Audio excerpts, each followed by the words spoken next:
नमस्कार, आप देख रहे हैं संजीवनी। मैं आपके साथ पूजा राठौर शर्मा। जी हां, संजीवनी एक ऐसा शो जहां हर रोज होती है आपकी सेहत की बात डॉक्टर प्रताप चौहान के साथ। अब आज हम बात करने जा रहे हैं अश्वगंधा की। जी हां, मार्केट में डिजिटल प्लेटफॉर्म्स पर अश्वगंधा बिकती है, लोग इसे खरीदते भी हैं और इसको खाते भी हैं। लेकिन क्या अश्वगंधा जैसी शक्तिशाली औषधि हर कोई ले सकता है? क्या हर किसी को अपनी प्रकृति के अनुसार अश्वगंधा खाने का सही तरीका पता है? आज अश्वगंधा से जुड़ा कौन सा जीवा मंत्र डॉक्टर चौहान हमें संजीवनी में देने वाले हैं, आइए देखते हैं। अनगिनत गुणों की खान है अश्वगंधा, लेकिन क्या आपको अश्वगंधा लेनी चाहिए या नहीं, जानिए मुझसे सिर्फ संजीवनी में। डॉक्टर प्रताप चौहान, आपका बहुत बहुत स्वागत है। Thank you. तो डॉक्टर चौहान, अश्वगंधा जी समझाइए, ये किस तरह की औषधि है और क्या ये अगर ऑनलाइन अवेलेबल है तो क्या हर कोई इसका सेवन कर सकता है? जी नहीं, बिल्कुल नहीं करना चाहिए। देखिए, अश्वगंधा डेफिनेटली आयुर्वेदिक एक हर्ब है, बहुत सारी हर्ब है, बहुत पॉपुलर है। हाँ, अच्छी हर्ब है, रिजुविनेशन करती है, इम्यूनो मॉड्यूलेटर जिसको हम कहते हैं आजकल। लेकिन मैं एक चीज़ आपको बार बार कहता हूँ कि हमेशा जो भी चीज़ आप चाहे खाना भी खा रहे हैं, आप चावल भी खा रहे हैं, दाल भी खा रहे हैं, छाछ पी रहे हैं, वो भी आपको देखना पड़ता है आपकी प्रकृति के अनुसार कितनी मात्रा में कब लेना। ये तो थोड़ी सी जो फिर भी एक औषधि है एक तरह का। तो मैं यही कहूँगा कि डेफिनेटली वर्ल्ड में बहुत पावरफुल है, एक बहुत अच्छा टॉनिक है, बलवर्धक है आयुर्वेद के अनुसार, शुक्रवर्धक है, ओजवर्धक भी है। काफ़ी एथलीट्स इसको आजकल लेते हैं, स्पोर्ट्स के जो लोग हैं वो बहुत लेते हैं। और दूसरा, अपने नर्वस सिस्टम के लिए बहुत अच्छा टॉनिक है, जिन लोगों को तनाव वगैरह रहता है, फर्टिलिटी जिसको प्रॉब्लम है, यानी कि जिसको कुछ कंसेप्शन में प्रॉब्लम आ रही है, शुक्र धातु को बढ़ाने के लिए, ब्रेन और नर्वस सिस्टम के लिए, और न्यूरोलॉजिकल डिजीज़ में इसका प्रयोग होता है। बॉडी में जो हमारे इन्फ्लेमेशन होती है उसको भी कम करती है, इम्यूनिटी को बढ़ाती है, एंटीऑक्सीडेंट है, हार्ट के लिए बहुत अच्छी है, कंट्रोल्स जो हमारा जो कोलेस्ट्रॉल होता है उसको कंट्रोल करती है, डायबिटीज़ में बहुत लाभकारी है। और मेंटल टेंशन वाले जो रोग हैं, मेंटल टेंशन, एंग्जाइटी, डिप्रेशन, अनिद्रा, इसमें बहुत लाभकारी है। थोड़ा सा ध्यान रखना है कि इसकी तासीर जो है वो गर्म होती है, पित्त को बढ़ाने वाली है और वात और कफ को कम करने वाली है। तो ये मैंने आपको विस्तार से इसलिए बताया कि अगर आपको अश्वगंधा लेना है, आजकल ओवर द काउंटर भी मिलता है, ले सकते हैं, कोई बात नहीं। लेकिन आपको थोड़ा सा ज्ञान होना चाहिए कि ये क्या चीज़ है, किस लिए ले रहे हैं। कोई फैशन नहीं है कि किसी भी हर कोई ले रहा है तो मैं भी ले लेता हूँ। और अगर आपको कहीं पर थोड़ा संशय नज़र आता है तो आपके पास सेहत का नंबर है, कॉल करिए, हमारे डॉक्टर्स अवेलेबल हैं, वो आपको सारा और विस्तार से समझाएंगे। हमारी जो है यूट्यूब चैनल पर चले जाइए, वहाँ आपको बहुत सारी चीज़ें इसके बारे में और पता चल जाएंगी। तो थोड़ा जानकारी प्राप्त करके तभी किसी चीज़ को सेवन करना चाहिए। अनफॉर्चुनेटली आजकल लोगों का जो है ऐसा ट्रेंड बन गया है कि अपनी मर्जी से सब कुछ खरीद करके खा रहे हैं। तो कोई भी ऐसी मेडिसिनल चीज़ हो, चाहे कोई औषधि हो, उसमें हमेशा थोड़ा उसके बारे में जानकारी प्राप्त करनी चाहिए, तभी उसका सेवन आपको करना चाहिए। बढ़ा हुआ क्रेटिनिन कैसे होगा कम, बताएंगे आपको डॉक्टर चौहान सेहत की संजीवनी में, लेकिन अब से थोड़ी ही देर के बाद। डॉक्टर चौहान, अश्वगंधा किन लोगों को नहीं खानी चाहिए? देखिए, बहुत अच्छा प्रश्न आपने पूछा है। और जैसा मैंने कहा कि वैसे तो मैंने बहुत सारे गुण इसके बताए और बहुत सारे जो गुण हैं वो आपने सुने भी। लेकिन आयुर्वेदिक मेडिसिन, जैसा मैं कह रहा हूँ कि पहले जो है हमें उसकी आयुर्वेदिक प्रॉपर्टीज़ को अवश्य समझ लेना चाहिए।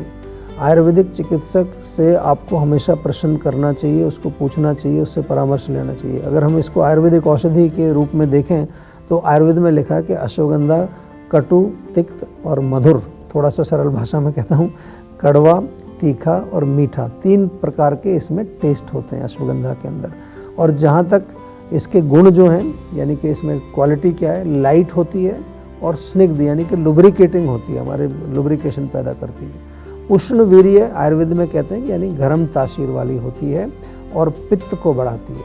तो जो लोग पित्त प्रकृति वाले हैं, अब उनको थोड़ा सा यहाँ ध्यान रखना पड़ेगा। अगर लेना भी है तो थोड़ी मात्रा में और ज़्यादा लंबे समय तक ना लें। और इसके अलावा किसी भी तरह का अगर आपको पित्त का रोग ऑलरेडी बॉडी में है, आपको कहीं खारिश खुजली है, एसिडिटी है, या कोई और इस तरह का पित्त के रोग, बहुत सारे हाइपर एसिडिटी हम आपको बताते हैं, या फिर पेट में आपको अल्सर है, स्पेशली प्रेग्नेंट लेडीज़ जो होती हैं, पहले 3 महीने में विशेष तौर पर उनको गर्म चीज़ें मना की जाती हैं। और किसी तरह का आपको बुखार चल रहा है या कोई स्किन का कोई डिजीज़ आपके चल रहा है, कहीं पर भी शरीर में कहीं बर्निंग होती है, इचिंग होती है, और जिन लोगों का पेट साफ़ नहीं होता उनको भी ज़रा ध्यान रखना है। कई लोगों को अश्वगंधा खाने से पेट में भारीपन हो जाता है, गैस हो जाती है, कब्ज़ बन जाती है। तो मैंने थोड़ा सा आपको समझाया है, आई होप आपको समझ आ गया है। और फिर भी जैसा कि मैं बार बार कहता हूँ, कोई अगर आपके प्रश्न हैं तो you are always welcome to contact us. और चलिए संजीवनी दर्शक तुषार हमारे साथ जुड़ गए हैं बिहार से। तुषार, सवाल पूछिए। हेलो। जी नमस्कार। हेलो, हाँ जी नमस्कार जी सर। सर मैं ये बोल रहा हूँ कि जैसे कि मुझे हेयर फॉल की प्रॉब्लम कुछ ज़्यादा ही हो रही है। हेयर फॉल कब से हो रहा है आपको? 2 महीने से सर। अच्छा, देखिए हेयर फॉल के कई कारण होते हैं। कई लोगों को डेंड्रफ के कारण हेयर फॉल होता है, कई लोगों को अंदर ज़्यादा गर्मी हो उसके कारण हेयर फॉल होता है, कई लोगों को कमजोरी के कारण होता है, कई लोगों को अगर कैल्शियम वगैरह कम हो जाए उसके कारण होता है। तो अगेन मैं वही कहता हूँ आपको बार बार कि हर किसी हेयर फॉल का एक ही इलाज नहीं है। तो इसलिए एक तो आपको डेफिनेटली अगर हेयर फॉल है तो मैं थोड़ा सा बार बार आपको समझाता हूँ कि रूट कॉज को समझना चाहिए। इलाज आसानी से हो जाता है, इलाज कोई मुश्किल नहीं होता। पहली जो मुश्किल काम है रूट कॉज को समझना। दूसरा, हेयर केयर अगर आप सही से नहीं कर रहे हैं उसके कारण भी हेयर फॉल बहुत युवाओं में मैंने देखा है। केमिकल्स का प्रयोग करना, केमिकल शैम्पू, केमिकल जेल और पता नहीं क्या क्या दुनिया भर के आजकल सामान लोग लगाते हैं, उससे बालों की जड़ें कमज़ोर हो जाती हैं। तो अगर हेयर केयर करनी है आपको तो जीवा में बहुत अच्छे हमारे नेचुरल प्रोडक्ट्स हैं, ऑयल्स भी हैं, हेयर टॉनिक है, हेयर लेप है, हमारी एक मेहंदी है बहुत अच्छी, हर्बल मेहंदी उसको कहते हैं।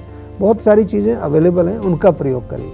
और अपने रोगों को ठीक करने के लिए, जैसे आपका हेयर फॉल का प्रॉब्लम है, एक बारी जीवा में संपर्क करिए ताकि हम समझ करके अच्छी तरह से आपके रोग को समझ करके उसका रूट कॉज क्या है फिर उसका उपचार करें।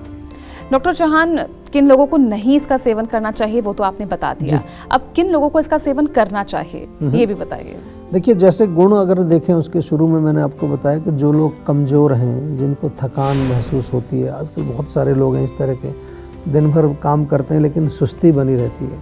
स्पेशली जो सेक्सुअली वीक हैं, क्योंकि शुक्र धातु को बढ़ाती है, बहुत पॉपुलर है उसके लिए, जिसको प्री मैच्योर इजैकुलेशन आजकल हो जाता है, या इरेक्टाइल डिसफंक्शन जिसको है, जिसके माइंड में एंग्जाइटी बहुत होती है, एंग्जाइटी है, फियर है, पैनिक अटैक्स आते हैं, वहाँ पर भी अश्वगंधा का प्रयोग आप कर सकते हैं।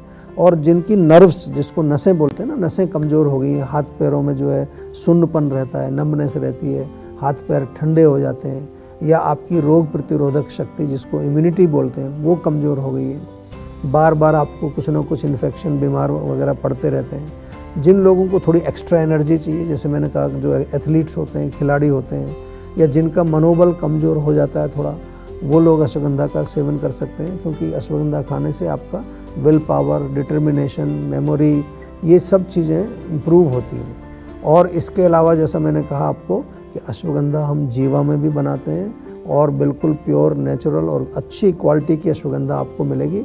हमारे ऑनलाइन स्टोर पर जाकर ले सकते हैं, या जितने भी आजकल आपको जो है ई-कॉमर्स की साइट्स हैं वहाँ पर भी जीवा की अश्वगंधा आपको अवेलेबल है। और चलिए अब जानते हैं आज का जीवा मंत्र।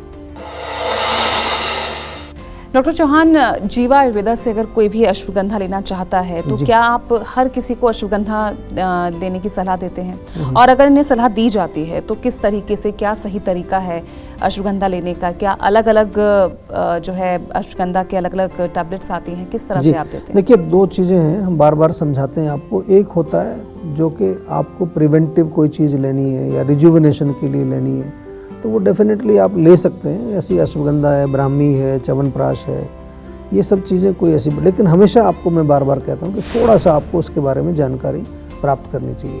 और जीवा तो हम हमेशा बात करते हैं, हम पर्सनलाइज्ड की बात करते हैं, इसलिए हमने हर जगह हर समय आपके लिए हम उपलब्ध हैं, फ़ोन से, वीडियो से, क्लिनिक्स पर।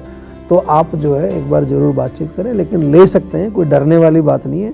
सबसे पहले आपको जो है हम ये भी बताते हैं कि जीवा में जब आप हमारे पास आते हैं तो हमने क्या किया है आपके लिए, हमने एक पूरा एक डायग्नोस्टिक प्रोटोकॉल्स हमने बनाए हैं। आपको मैं थोड़ा सा विस्तार से समझा दूं। आयोनिक ट्रीटमेंट इंजन है हमारा पूरा, जो पहली बार विश्व में जीवा ने बनाया है। आप ये हमारा बैकएंड पर जो काम है वो शायद आप नहीं देखते हैं, आप यहीं पर टीवी शो में हमें देखते हैं। और पहली बार जीवा में, वर्ल्ड में पहली बार हमने बिग डेटा एनालिसिस किया, जिसमें 6.5 लाख पेशेंट्स के करीब का हमने डेटा एनालाइज किया। और आपको मालूम अगर नहीं है तो मैं बता दूं कि दुनिया की पहली वेबसाइट भी जीवा ने बनाई थी 1995 में। साइंटिफिक तरीके से हम रोगी की परीक्षा करते हैं, रोग की परीक्षा करते हैं, दोष और दूष्य का एनालिसिस करते हैं और उसके बाद फिर ये डिसाइड किया जाता है कि क्या देना चाहिए, अश्वगंधा देनी है, शतावरी देनी है। ऐसे नहीं कि बस हमारे यहाँ आप आए और हमने उठा करके अश्वगंधा दे दी। और मैं ये बार बार कहता हूँ और कहता रहूँगा कि बहुत सारा आयुर्वेद आजकल इस तरह से चल रहा है ओवर द काउंटर, मैं इसको सपोर्ट नहीं करता हूँ। हम लोग जीवा में बिल्कुल ऑथेंटिक तरीके से, साइंटिफिक तरीके से काम करते हैं। तो जैसे मैंने अभी बताया, पित्त प्रकृति अगर आपकी है या पित्त रोग है आपको, या आप प्रेग्नेंट महिला हैं, तो इनको हम नहीं देते, हम नहीं देंगे इसको। उसके दूसरे ऑल्टरनेट हैं जो कि उसी तरह का काम करेगा आपके।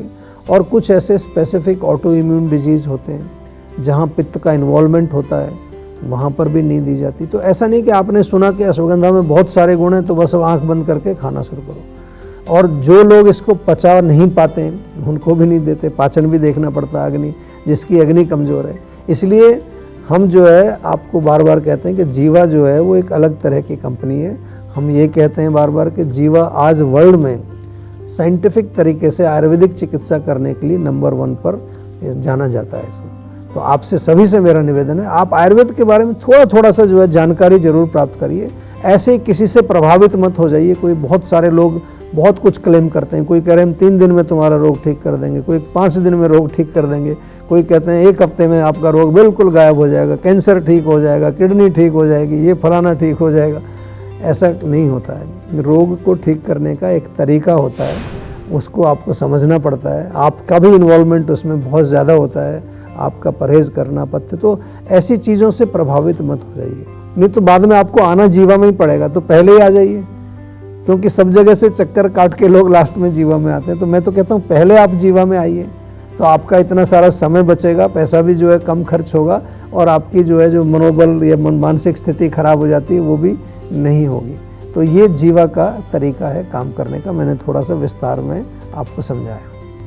टेंशन लेने से सेहत नहीं बनेगी। सेहत बनानी है तो सेहत का नंबर मिलाएं, जो है 0129404004, और डॉक्टर चौहान की टीम के डॉक्टर से बात करके गुड हेल्थ पाएं।